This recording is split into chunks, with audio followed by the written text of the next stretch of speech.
Okay, good morning, Facebook. I think I'm live there. I think I switched cameras. No, that's the right camera. Cool. So live on Facebook, live on Instagram. We are good to go. Good morning, everybody. Happy Monday. Good morning. Good morning. Good morning. Welcome to the PT on Ice Daily Show. My name is Guillermo Contreras, Dr. Guillermo Contreras. I'm a physical therapist in Milwaukee, Wisconsin. I am a teaching assistant with the fitness athlete as well as older adult divisions of ICE. And I'm coming here today live to have a little bit of a Monday morning discussion about recovery. So before we do that, I'd be remiss to not discuss some of the courses we have coming up.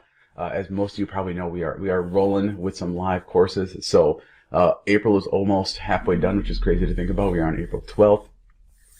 Courses coming up this coming weekend, April 17th and 18th. We have fitness athlete down in or over in Norfolk, Virginia, depending on where you're living, with Zach. We have modern match of the older adult in Victor, New York, with I believe Christina will be there for that one. And then we have lumbar spine management in Hendersonville, Tennessee.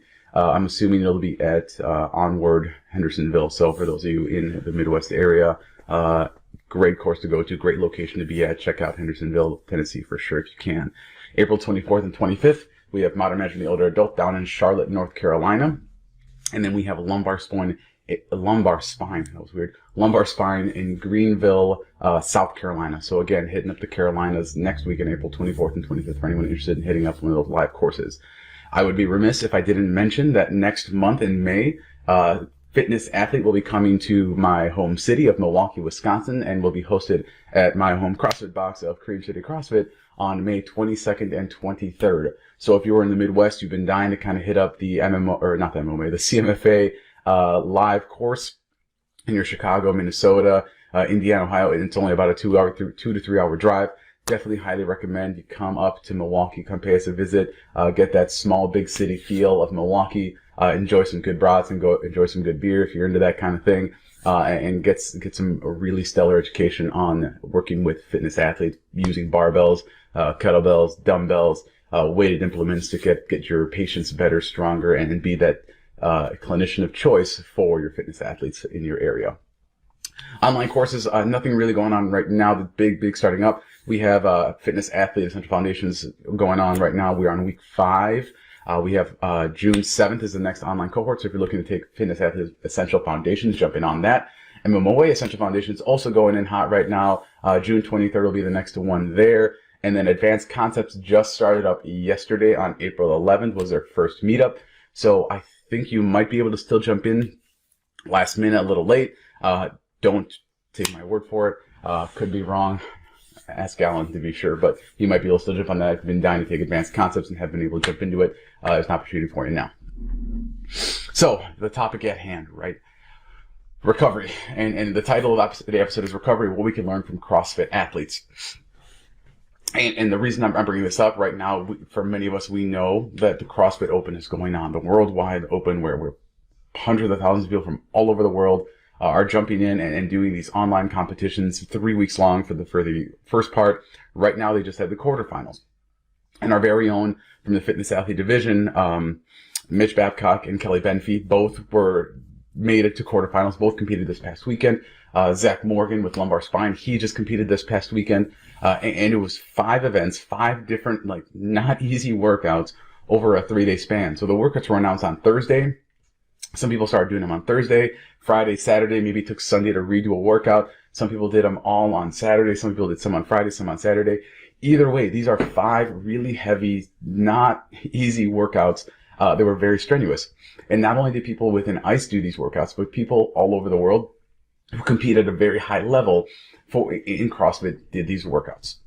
And what the reason I want to talk about it is because in order for them to compete at that level, in order for us in general to do this kind of activity, we need to learn and know how to recover from heavy bouts of exercise, from very strenuous activities, from things that basically break us down and bury us, and be able to do the right things to get us back to where we want to be and compete at a specific level, or to do something really well. That's the CrossFit world, right? Most of us are not in that world. Some of us are, some of us are not. But with our patients, right? If you think about a post-operative patient or someone who has a low back injury or someone who has a knee injury, The recovery strategies that we see these athletes use on a day-to-day basis are things that we can definitely use and implement and educate on to get our patients better as well. The main three I'm going to talk about are sleep, nutrition, and stress management or value management. Okay. So number one, which is what you could call the number one performance enhancer out of anything else out there, right? This is more than the cryotherapy chambers. This is more than laser therapy. This is more than CBDs and pills and whatever else you can kind of think of it. It's sleep, right?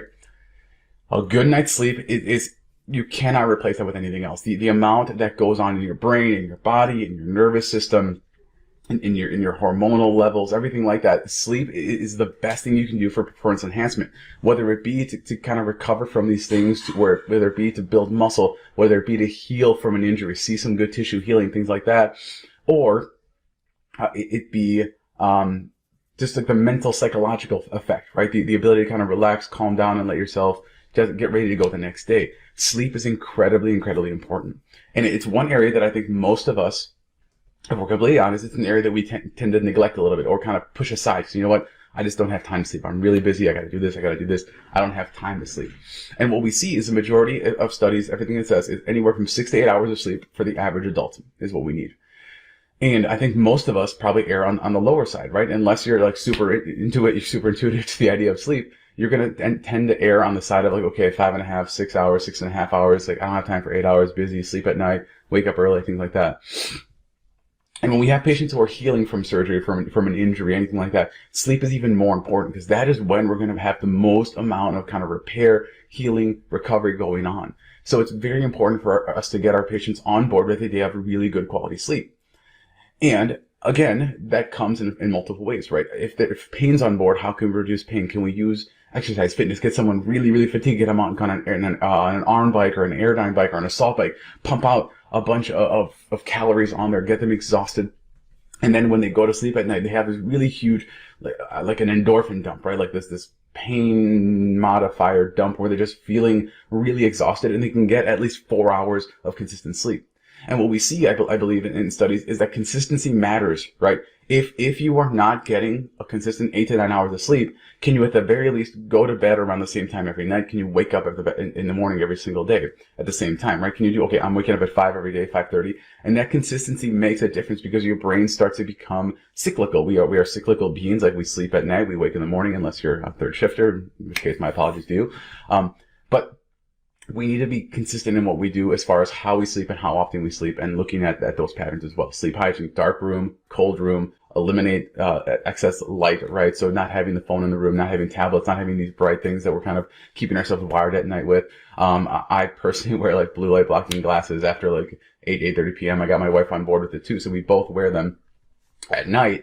And we've actually had more, like, better, deeper sleep over the last several weeks. She actually stopped having headaches too. So, slight proponent of the blue light blocking glasses. But again, you don't have to wear those, but just any type of consistent pattern what we're looking at.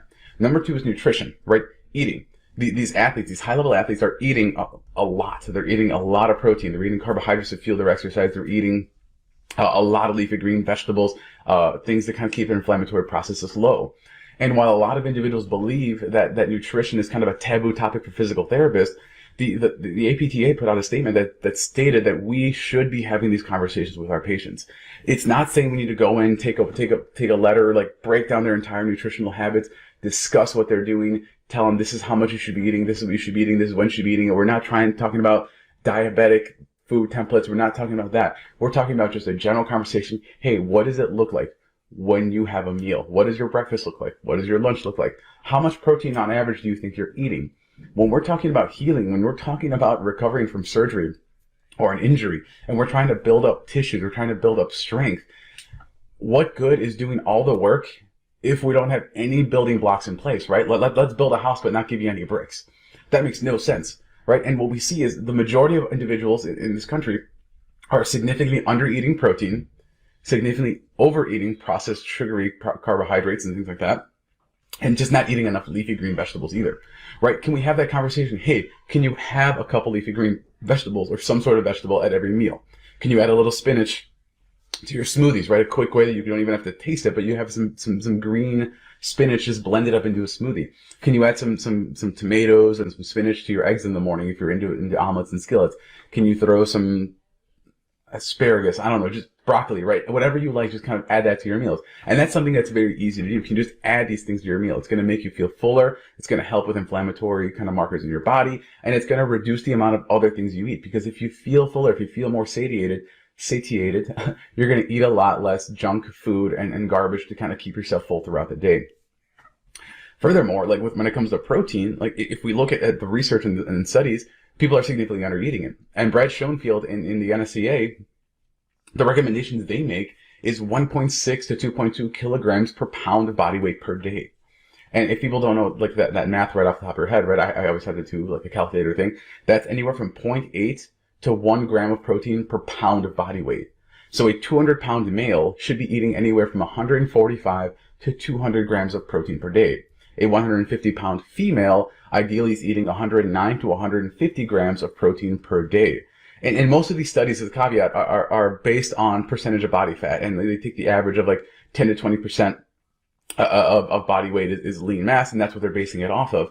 But at the same time, can you truly tell yourself that you're eating that much protein a day? Are you eating 145 or 150? And just as an example, right, if you have 2 eggs for breakfast, right, that's anywhere from 10 to 12 grams of protein. If you have 30 grams of chicken in the afternoon, that's another 29, 32 grams of protein. And then you don't have anything for dinner besides like a pasta bowl or some mac and cheese, which maybe has like 5 or 6 grams of protein. Right there, that's around 40 grams of protein for the day. And we're talking about 145 or 150 to 200 grams of protein a day, especially for an active individual. And if you're healing from an injury or surgery, it's even more important that you have these building blocks in place. Older adults, evidence is showing that older adults need even more protein, right? They need it in their system to be able to maintain their activities, maintain muscle mass, maintain bone density. All these things. Protein is the building blocks. They're amino acids, bricks to building a house. And a majority of individuals are not getting that protein in. So protein is very important. Leafy greens, vegetables, getting those in are very important. Eliminating or slowly taking away some of that highly processed garbagey foods, right? All those things are going to help reduce inflammatory markers, reduce kind of internal stress levels, and in general help someone heal from an injury. And that's the reason that the majority of these high-level CrossFit athletes are not ingesting those things. Again, this is not me demonizing sugary foods. It's not me demonizing donuts. I am the last person in the world to say, don't eat a donut, put that thing down. I'm a big fan of donuts. I love them. I will have one a week with my daughter on Fridays because that's just kind of a little thing we do together. But I'm prioritizing good, clean, lean proteins, good, clean carbohydrates, lots of fruits and vegetables. And I'm also trying to get sleep, which is also important. And I'm eating anywhere from 150 to 180 grams of protein a day. And that's me tracking it, but not everyone has to do that. Just try and getting more of it in general can make a big difference. Number 3 is volume and stress management. This is a big one because this, again, is something that requires us to take time for ourselves. And when you're talking to a patient who has an injury going on, is off from work right now, maybe he's on workers' comp, is on disability, whatever it could be, they're just trying to get back to their day-to-day life. They're just trying to get out of pain. They're not worrying about themselves. They're like, hey, listen, I have 2 kids at home. I have a job I need to get back to. I'm trying to figure out finances. And all those stress levels can add to the stress of the body trying to heal, the stress of the body trying to recover. It's similar to doing a heavy bout of exercise when you have a lot of other stresses going on in life. That's why you see a lot of these athletes sometimes when they have really hard times in life, they basically say, I'm going to step away from the sport for a little while and come back when things are a little more calmed down. Because they know that the physical stress of their sport on top of the psychological, emotional stress of everything going on is too much for them to handle at the time. So how we can use stress management to help our patients, again, is using something like Headspace, using something like, I can't think of another example right now, but there's apps out there that are free where you can just download it, and it's guided meditation, it's breathing, it's self-talk, it's things that just kind of help people calm down. And it doesn't have to be an app like that. It can just be something where you, in their home exercise program, you prescribe them, hey, for 4 minutes, I want you to turn out the lights, I want you to turn on some white noise on your phone, and I just want you to breathe in and out, 4 seconds in, 4 seconds out. Just some nice concentrated breathing where that's the only thing that matters. And that just to get that stress level down, to calm your body down, to help with the healing process. Maybe do it before bed because that's a really nice way to just really drive some parasympathetic response to get you really comfortable and cozy and get you to bed at night if that's what you need, what it takes. Maybe it's for some people, maybe it's reading. Maybe you read a book and it just kind of helps kind of zone you out and calm you down. For individuals with a strong faith, maybe it's prayer. Maybe it's just getting down and just praying and having that conversation and just kind of talking in that way. You might hear my daughter through the door. But anything like that is going to be really beneficial for improving that stress management and reducing volume. Stress management. Reducing volume is a little bit different, right? If we have an individual who's doing a lot already and we're adding a home exercise program and we're not readdressing that home exercise program by saying, hey, what you did week 1, don't worry about that. Let's take that out. All these 7 things I gave you 5 weeks ago, don't do those anymore. Let's really focus on these new things, right? You have to be on top of that home exercise program, because very often if we don't address that home exercise program individually, week by week, the patient's going to assume, am I doing all of those plus all of these as well? And they do a 45 to 60, 70 minute home exercise program because they believe that's what you want them to do. So we need to be really diligent about that as well, okay? I'm a little bit over. It's a little over 15 minutes here, so I don't want to take any more of your time up. If you have any questions, please throw them in the chat box. We're happy to answer them any way I can. And that's all I have for all of you this Monday morning. Have a wonderful week. It's rainy here, but hopefully the weather's beautiful wherever you are. Take care, and yeah, thanks for tuning in. Bye.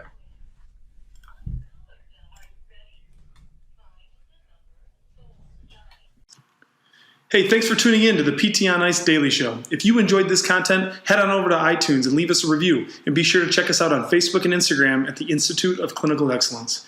If you're interested in getting plugged into more ICE content on a weekly basis while earning CEUs from home, check out our virtual ICE online mentorship program at ptonice.com.